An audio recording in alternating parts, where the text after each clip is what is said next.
Hey everyone, it's Jason. Welcome to another Marvel Champion the Living card game expansion. This is for the Galaxy's Most Wanted, and this is a campaign box. So much like Rise of the Red Skull, you're going to get two new heroes. We have Rocket and Groot, and you're going to have a bunch of different villains to face off against, which you can play by themselves. You can, mix and match modules from the other games, the other boxes in there, or you can play it as the actual campaign mode where you play all 5 missions in a row or stories in a row, and you gain bonuses in between each one depending on how well you did. So we're going to crack this open and look at it. So we're going to just see what brand new cards we get for Rocket and Groot, as well as what's in the campaign. Only time I'm going to say this is if you don't want to know what's in the campaign itself, this is a spoiler. I'm going to unbox everything. I'm going to start with the booklet, so it's going to reveal the storylines. If you don't want to know what special cards are coming up or whatever, then probably don't watch an unboxing video. Alright, here we go. So, villain cards, components, new set symbol. I'm going to kind of whip this. So there are some new keywords in here. We have hanger up here at the top. So I'm going to zoom in a bit. So a couple of new keywords to go over. We have hanger X. When a card with the hanger X keywords is revealed, place X threat on that card. So it's like a blockade type thing, or like something that'd be hard. We have insight, which gets you on the main scheme. We have patrol. Well, any minion with the patrol keyword is engaged with a player, that player cannot thwart the main scheme. So that just keeps them from, basically they can't, if they're engaged, they can't attack anybody else, usually, instead of that one, with the guard keyword. This sort of works the other direction, where guard keeps you from attacking anybody else, but the engaged player, this one keeps them from just ignoring them and working on the threat as well. We have permanent, piercing, ranged, setup. We have stalwart. A character that has stalwart keyword cannot be stunned or confused. We have team up is back. So if you haven't seen this could be a brand new one for you. It was in the Wasp Ant-Man packs, and then the Scarlet Witch Quicksilver packs. And essentially what team ups are is it's a special card in a character's deck that they can only use if one of the listed names is on there. So there's going to be one for Rocket and Groot. So for the card, you have to either be playing Rocket or Groot to even include it in your deck. Then when you actually meet the requirements to put it in your deck, when you actually draw it to play it, you can only play it if both characters are in play. That could be you controlling Rocket with Groot as an ally, or it could be you playing Rocket as a player and another player playing Groot as a player. As long as both of them are out as either a main identity or an ally, you can play the card. So they're a little tricky to get out because you have to meet that deck requirement, as well as you have to have the player count. If you're both playing the same, you're playing the campaign, one Rocket, one Groot, not a problem. But if you're only playing one, then you have to hope you get your other ally or another player gets that ally out. But the thing is, they are very powerful and they're cheap because they have that special requirement. We also have Villainous. When a minion with the Villainous keyword activates, give it a face-down boost card from the top of the encounter deck. When you resolve that minion's activation, turn the boost card face up and apply its boost icons to the minion's stats for activation. If the boost card has a boost ability, resolve its effect and discard the boost. So they can gain extra attack, extra scheming, or even an extra effect as well. And then the last new keyword is Victory X. When a card with Victory X keyword is defeated, place it in the Victory Display instead of its owner's discard pile. And Victory Display is a new mechanic in the game. Display is an out-of-play game area shared by all players. Cards in a Victory pile follow the standard rules for out-of-play cards. And lots of this has to do with the campaign stuff, because there are certain scenarios or campaign things that involve need to see what cards you defeated. And we do have a new icon as well. We have the Amplify icon. So the Amplify icon increases the number of boost icons on boost cards. When a boost card is turned face up during the enemy activation, add one additional boost for each amplified icon in play. Alright. I'm not going to spend too much time on the campaign. Here's all the different rules. Just saying, you have to, if you're going to play it, you play scenario 1 through scenario 5. In the end of the, after each different scenario, when you win it, you log stuff in the book. There's campaign-specific cards, which they'll mention on the bottom. You know, so just so you're not using those in your deck. Let me zoom back out a little bit. There's also a new thing called the market. So certain cards will, and things from winning in the campaign will earn you units, which then you can spend on special cards in the marketplace, which then you can add to your deck for the next campaign mode scenario. And then there's, of course, there's the expert campaign, which adds more stuff, make it more difficult, persistent damage, so you don't start every game with full health, or elimination, so if one player loses, they can't come back. And then deck customization restrictions. In expert campaign, you can't change anything. So if you play a regular campaign, I could play like this is a Guardians of the Galaxy set. I could play the first game as Rocket and Groot, and I could play the next set as Star-Lord and Gamora. I could play the third one as She-Hulk and Iron Man if I wanted to. But if you're doing expert, you have to keep the exact same characters, the exact same aspect decks. It makes it a little bit more tricky. Alright, now we're going to get into stories. I'm not going to read through all this. But essentially what the plot of this is the Earth is being attacked by the Brotherhood of the Badoon. Which is a very interesting thing that they brought them in there, because the Badoon were what brought the original Guardians together from the year 3000. That were like ones like Starhawk, Major Victory, Charlie 27, Yondu, like the original Guardians. The Badoon had basically wiped out most of the galaxy, and then that's where all these different heroes from all these different planets got together. That's why they became the Guardians of the Galaxy. So it's kind of cool that they brought the Badoon back in for this. I mean, I'm sure they've been in the comic books as well. Here it says how you do stuff, what you record for the campaign. And essentially applies if you played the Rise of the Red Skull campaign. So spoilers for that is the Earth has the power, or the Reality Stone, which the Red Skull used, but the Avengers got a hold of it. So now in this one you find out that the Collector, who's the second mission, has he has the Power Stone. So now their Guardians are trying to get that, so that Collector was sending the Badoon to Earth to get the Reality Stone because he wanted to collect them.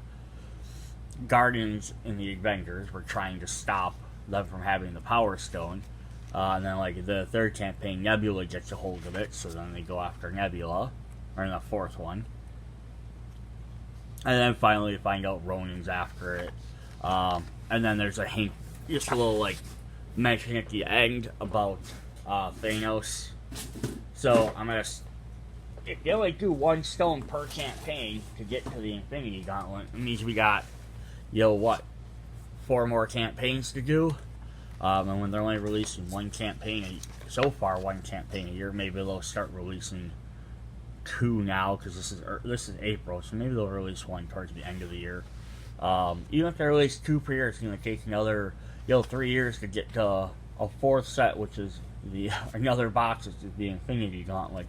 But what if they'll do is have, like, Thanos has, like, 2 of the stones already, so they'll only need to release, like, 1 or 2 more campaigns.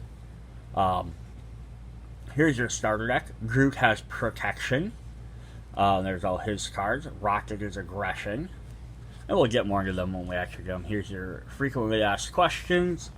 And here's your big giant campaign booklet, so you can keep an eye on. There's a special little thing down here. There's something, whoever controls the Power Stone. Different artifacts in your display, cards in your collection, in the market that you bought. Units that you have, things like that, as well as for the Headhunter, there's a special character that's added into each scenario, and each time you beat him, you get to add another thing. Makes him a little bit harder to fight, but I'm sure it pays off in the end. There's all our thank yous and our credits. Alright, long time minute intro. Let's jump into it. Let's look at the Rocket and Groot deck. So we get Rocket Groot deck. We got 3 other decks with a bunch of the other characters mixed in. So we'll do the Rocket and Groot in this video, and then part 2 will be all the other ones. Just so we don't have too long of a video. They never have an easy tear tab on these, do they?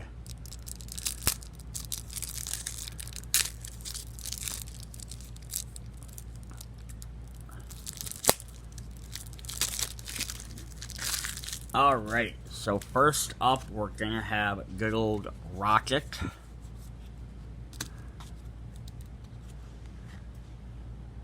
Now, Rocket and Groot bring something definitely interesting or new to the game. So here's his hero side. Why aren't you focusing? Alright, Rocket, hero. He's a guardian. 2 thwart, 1 attack, 1 defense. Murder you. Response. After you deal excess damage to an enemy, draw 1 card. That's it. You can't attack me. You can attack me. You can call me names, but no one touches my blaster. So hand size of 5, hit points 9. So it's kind of low on hit points, but it makes sense. Rocket's not really a beefy fighter or anything. But I'm sure he's got a way to negate that. So this is what makes these guys different. If we flip over to Alter Ego, it's still Rocket Raccoon, because Rocket and Groot, much like I'm going to assume I'm pretty sure both Gamora and Drax are the same way, they technically don't really have alternate identities or secret hero identities. Drax, you could argue, because his real name is Arthur Douglas, but that's more just like his real name and not really his alternate persona. He doesn't switch back and forth between the two. He's Drax no matter where he goes, regardless of what name you call him. Whereas Star-Lord will still have both. He'll have Star-Lord and Peter Quill. Yeah, so for the sake of this, Rocket and Groot, they don't have that subtype, so they're always Rocket and Groot. Alright, so I have Genius and Outlaw. Tinkering, action. Choose and discard a tech upgrade you control. Draw 2 cards. Limit once per round. Ain't nothing like me. Except me. So he goes up a hand size, up to 6. And we'll definitely see where this will be beneficial when we start going through his deck. Oop. He's like, alright, I've got a plan. He's an event. After you make a basic thwart using the thwart, ready Rocket Raccoon, Rocket gets +1 thwart while in hero form until the end of phase. So he already starts with 2 thwarts. So he's going to be thwarting a lot of plans. No, I thought it'd be funny. Was it funny? Because he stole the guy's arm. Yes, that's definitely cool. You can make a thwart and then you can turn around, ready him, to potentially make another thwart. So you can thwart for 2, ready him, and then make another thwart for 3 at minimum. So that's definitely helpful. Alright, we have Reload. Skill. Hero action. Ready a tech upgrade you control. So he's got lots of tech cards. Me, I don't really care about people. I spend most of my time shooting at them. He's got a couple reloads. And I am going to butcher this word, but it's Schadenfreude, I believe. Hero action. Until the end of turn, heal 2 damage from Rocket each time you deal any number of damage to an enemy. So basically, save this up. This is why he has low hit points, but you start getting them down. Save up your attack points and everything. Lay this down and just blast him with a bunch of stuff. I live for the simple things, like how much this is going to hurt. It kind of makes me get pleasure out of pain. So now he's got a cool thing. He's got a resource card. Not a lot of characters get their own resource card. So it's both a genius and a wild. A response. After you spend this card, put a tech upgrade from your discard pile on top of your deck. So he's got a way to get his tech cards back. And this, again, is going to work with his special ability. Choose to discard a tech upgrade you control. So now you played a tech card that you for some reason you need to get rid of, or you're willing to get rid of, and then now you can use this to get it back. quicker. You put it right back on top of your deck, so you get 2 of those. And now we're going to see why we would discard tech cards. Battery pack, item tech. Enters play 2 charge counters on it. Action, exhaust battery pack. Move a charge counter from this card to another tech upgrade you control. And so the difference here versus some of the other cards that have had counters is they usually have used counters. So they're like Hawkeye has arrows, or Spider-Man had web counters, or surveillance camera, I think it was, had snoop counters. But they'll have different counters they use, and once that last counter is used up, the card's immediately discarded. These don't. He uses his battery pack, it stays in play, and just sits there. So then now you can use this special ability here to discard this. So you enter play, exhaust this, move a counter. Second time, move a counter, then exhaust him to get rid of that. You got 2 more cards. And if you use that resource, you could have put this back on. You can discard this, and then you can always use that resource to put that tech right back on top of your deck so you can use it again. So it's very synergistic. Cybernetic Skeleton, you get 3 hit points. Well, in hero form, Rocket gets 1 attack. Yeah, look like a freak while you can. There's another one you could discard if you needed to. Alright, he's got Particle Cannon. So restricted, enter plays with 2 charge counters. So restricted means you can only have 2 of them. Hero action, attack. Exhaust Particle Cannon, remove 1 charge counter from it. Deal 4 damage to an enemy. This attack gains overkill and range. So overkill means if it finishes off that minion or enemy, it does damage to the main villain. And range means they can't retaliate. So they can't attack back, which is what helps with him having low hit points then. And then this comes with 2 counters. So you can use it twice, but you can use that battery pack to move more counters onto this. And that's how that works. So we're going to get some more things. We're going to have Rocket Launcher, which is also restricted. Exhaust Rocket Launcher and move 1 charge counter from it. Choose a player, deal 2 damage to the villain, and each minion engaged with that player. So that kind of helps you widespread. Does less damage, but does it to more guys. He's got Rocket's Pistol, attack weapon, restricted. Enters play with 3 charge counters on it. So hero action, attack. Exhaust Rocket's Pistol and remove 1 charge counter, deal 2 damage to an enemy. So he can use it more often. It costs less to use. It's only 1. But it does less damage. He gets 2 of those. And then finally, we have Thruster Boots. Armor Tech. While in hero form, Rocket gets +1 thwart and gains the aerial trait. Even from up here, I can tell that you're the ugliest human I've ever seen, and I hang out with Peter Quill. So that's definitely cool there. You combine this with his other ability, or his one other card to gain the extra, my brain's not working. You gain the extra thwart, so you can basically thwart. With this one attack, you have 3 thwart, and then you do it, now you have 4 thwart. So definitely some good synergistic stuff there. That's his main deck. Let's look at his aspect cards. So he had Aggression.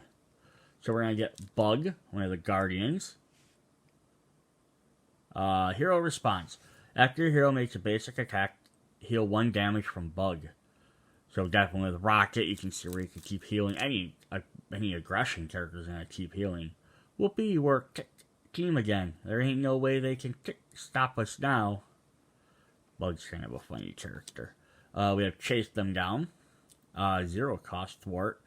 After your hero attacks and defeats an enemy, remove 2 threat from a scheme. Got 2 of those. Into the Fray. Attack. Deal 6 damage to a minion for each point of excessive damage. Dealt by his attack, remove 1 threat from the main scheme. Got 3 of those. Looking for Trouble. Definitely a brand new one. Has Drax on it. Hero Action. Thwart. Discard cards from the top of the encounter deck until you discard a minion. Put that minion into play engaged with you and remove 3 threat from the main scheme. So that's actually a good way if you need to get that threat out. Plus, you can also use Rocket's ability to like overkill, or rocket launch. You could throw it on someone else and then do that 2 damage to everybody. You might be able to take that guy out right away anyhow. So then it would get rid of a minion quick as well as remove some threat. Or you overkill it, you pull a small minion and then you overkill it and again gets rid of that minion plus you deal damage right to the villain. So you got 3 of those. Relentless Assault, hero action. Deal 5 damage to a minion. If you paid for this card using a might resource, this attack gains overkill. Definitely Rocket loves his overkill. You only get 1 of those though. But usually if there's not 3 cards on the deck, it's because they've been in other decks and they don't want to give people like 14 of every card. So I didn't want to say 14 because it's not divisible by 3. I should have said 15. Follow through. Hero Interrupt. When your hero's attack deals any amount of excess damage, increase that amount by 1. With the overkill ability, that's really helpful. And then we have a special hand cannon. This is fun because then we get another tech weapon that we can use as charge counters. Hero Interrupt. When your hero makes a basic attack, exhaust hand cannon and remove 1 charge counter, your hero gets 2 attack for the attack and gains overkill. So that just gives Rocket more weapons to use. And we do get 3 of them. Even though they're restricted, they give you 3 so that any new card, that's what they always do. Now we get into basics. Now you're going to have noticed Rocket was also he's the second character that hasn't had a signature ally, with Hulk being the first one. What they did is they gave Rocket and Groot, they put them in as basic allies. That way you can mix and match them with any of the other Guardian characters. They can only be played if they have the Guardian. But now you can put Rocket and Groot together if you want, or separate into Star-Lord, Gamora, and Drax's deck. And I'm assuming their 3 decks will also have cards similar to this, so you can mix and match them. The big reason why I think they did this is, 1, because right now there's only 2 Guardians, and then even when those 3 come out, for sure there's only going to be 5 Guardians, unless they make more afterwards. I think Venom is slated to come after Drax.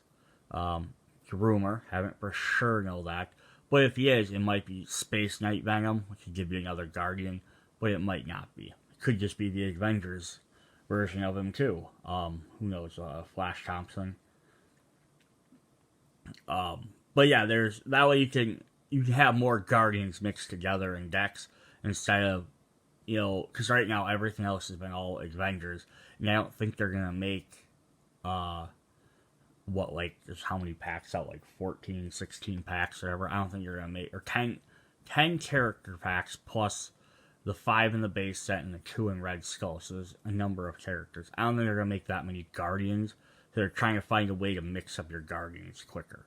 Alright, anyhow, what's Groot do? He has 6 health, which is crazy. 2 attack, but he takes 2 damage. Response: after Groot defends against an attack, heal 2 damage from him. So that's even nuts. So he can just 6 health, he can just take a hit and then heal 2 damage from it. So as long as he takes 2 or less damage, he's going to keep healing. Yeah, so Groot is kind of crazy. And then here's the team up card, Flora and Fauna. It says, place 2 growth counters on Groot to a maximum of 10 and ready him, or place 2 charge counters on Rocket Raccoon upgrade that already has an upgrade. So it's really, so whichever hero you're playing is going to get the benefit of this attack. 2 charge counters basically replenishes any of his stuff, and 2 growth counters can really help out Groot's ability, because he spends growth. We haven't gotten to his deck. When we get there, you'll see he spends growth counters to either prevent damage or to boost all his different attacks. It's actually really helpful, and we only get 1 of them because it's 1 per deck. Of course, we got our standard 3 cards, and then we got 1 extra brand new generic basic. Booster Boots, Armor Tech. Play only if your identity has the Guardian trait. Max 1 per player. Oh, I forgot this was a Guardian card. I was hoping to use this in my Iron Man deck. But that's fine, because I thought it gave